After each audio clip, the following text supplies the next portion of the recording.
আলাইকুম। আমার নাম নুসরাত জাহান জাকিয়া। আমার মাদ্রাসার নাম নুরানি ইসলামী একাডেমি। আমি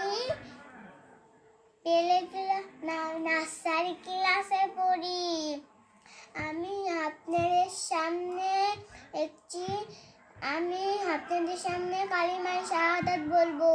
কালিমায়ে শাহাদাত আশহাদু আল্লা ইলাহা ইল্লাল্লাহু ওয়া আশহাদু আন্না মুহাম্মাদান আবদুহু ওয়া রাসূলুহু। কালিমায়ে শাহাদাতের অর্থ, আমি সাক্ষ্য দিতেছি যে আল্লাহ তাআলা ব্যতীত ইবাদতের উপযুক্ত আর কোনো মাবুদ নাই।